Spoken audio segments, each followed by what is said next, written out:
Today's show is brought to you by Audible, and right now you can get a free audiobook download and 30-day free trial at audibletrial.com/joined-up.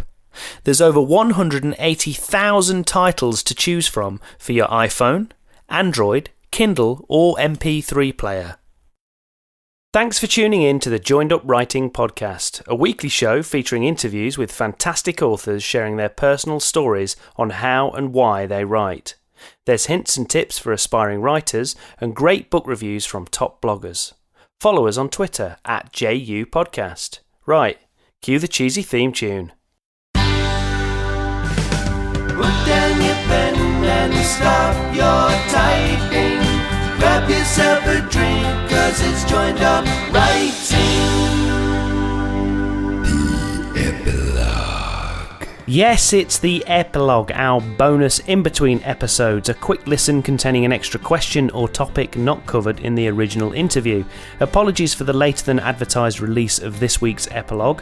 It's been one of those hectic weeks where my day job has taken me all over the place and I just wasn't able to get this edited and out in time. Anyway, this week, Micahel Redhill returns to talk about writing under a pseudonym with his crime series from his alter ego Inga Ash Wolf. We talk about the challenge of writing these self-contained small-town mysteries and the fun of writing in a different voice. If you missed it, you can find Michael's full interview from last week over at joinedupwriting.co.uk or, even better, subscribe on Apple Podcasts, Stitcher, Overcast or wherever else you get your podcasts to get a new episode downloaded automatically every week. We've got a massive archive of interviews, 2-minute tips, epilogues and writing chats for you to enjoy, and it's all completely free! Anyway, if you still can't wrap your head around podcast apps, then at the very least, just hit the subscribe button over at joinedupwriting.co.uk, and that way you'll get a little email every Tuesday to let you know that the new episode is available to listen to. Right, let's check out this week's chat. We touched on it very, very briefly in the main interview, but you mentioned that you, as well as your literary works and obviously your most recent novel, you also write under the pseudonym of Inga Asher Wolf, which I think are sort of thriller mystery novels. Yeah, they're crime novels. Yeah. So tell me a little bit more about those novels and sort of how the pseudonym came about. Okay. Well, I had been known in Canada for writing literary fiction, and when I had the idea for a mystery novel, I was a little anxious that, if it came out under my own name, that the approach to it would be a kind of compare and contrast, and I think sometimes this happens, that when a literary writer writes in a genre, that the books are not given an opportunity to sink or swim under their own merit. Mm-hmm. So I took on a pseudonym, because I wanted the books to have a life of their own, and also I was turned on by the idea of having a secret life. I grew up with comic books. I loved, secret identities and secret origins, and I really liked the idea of putting a series of books out there that I would neither take the credit or the blame for, but I could watch it happen. And as it happened, I had to come out after the second book in order to promote them better.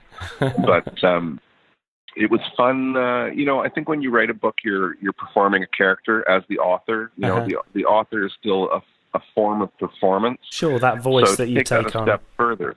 Yeah, so take that a step further and imagine an author who's somehow related to you but is different. Like Inga Ash Wolf is into my mind, a woman in her 60s who has slightly different reading habits than I do, and who's interested in things that are different than what I'm interested in. And when I applied that to the writing process, I found a different voice, and that was extremely useful for me. So yeah, they have a spirit of their own, which is distantly related to me as a writer under my own name. But those books, they have their own engine, and they went out into the world under their own steam.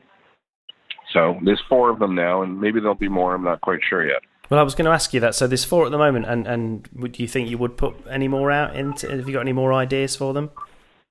I do. I have a number more sort of vague outlines for books, but my publisher wants me to focus on this triptych. Sure. Of novels, which is called the triptych is called Modern Ghosts, So once those are out, presuming I'm still flavor of the month, there might be room for more of these crime novels. Or I've also written a YA novel, and I love that audience.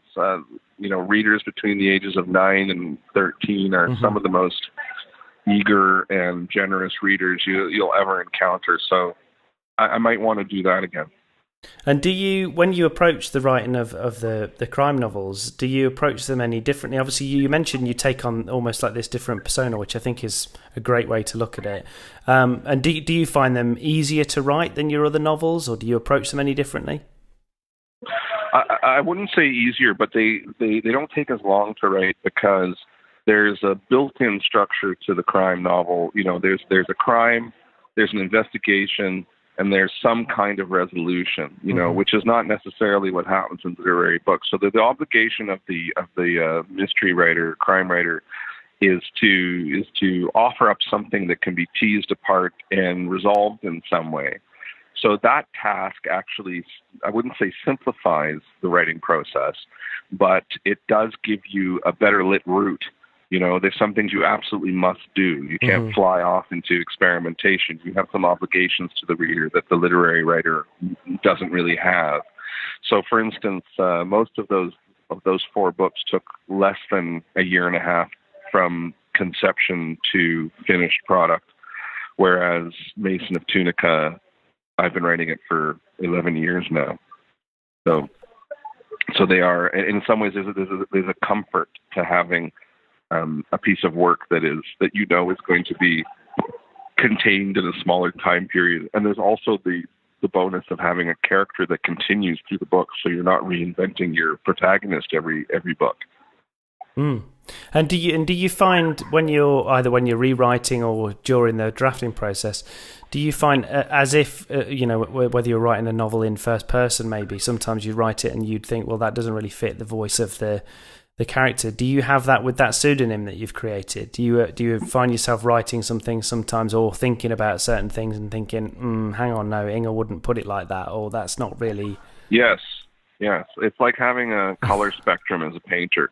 Like if you're in your blue phase, then you're not going to go splash some yellows onto the canvas. So there is something that circumscribes the tone and the voice, and also just having a main character who repeats from book to book, like I'm saying, it reins you in on some level, because over time you get to really understand the psychology, the limits, the underside of that main character, and that character begins to lead you in certain ways that, when you start a book, you have no limits. You don't know where you're headed, but having a regular recurring character is a limit that actually frees you up, because you're going to have to stick to certain kinds of things: character, personality, history, the character's history, and relationships all are intact from book to book. So that does help guide you and keep you within the spectrum that is the flavor of those books. And what is the name of the main character in those novels?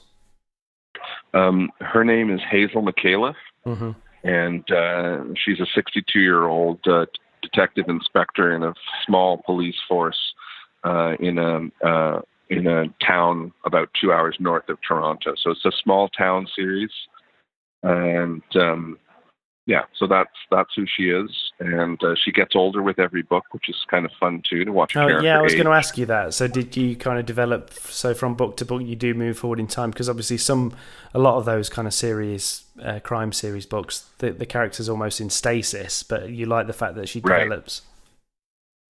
Yeah, it's not like Sherlock Holmes, who's Sherlock Holmes in every book. It's a person whose life is developing. She's a divorced woman. She lives with her elderly mother. My agent was terrified I was going to kill her mother off in the 4th book. She's like 92. And I said, she can't live forever. And my agent said, but I love her. So there's lots of things. And what's fun for me is that there's a personal life to explore on top of whatever crime is being investigated in the book. And it has a personal aspect to it that's fun to return to.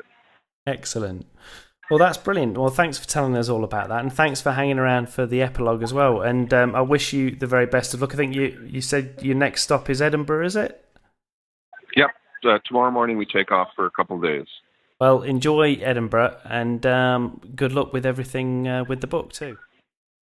I really appreciate it. Thank you, Wayne. Very thoughtful questions. Thank you. Okay, that was Micahel Redhill, and you really should check out his latest book, Bellevue Square, and follow him on Twitter at stet_that. That's STET_that.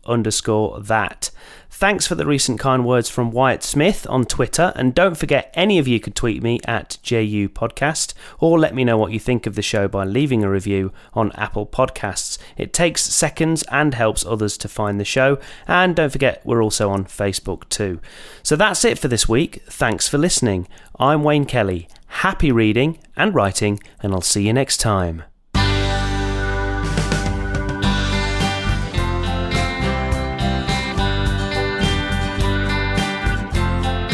Joined up writing.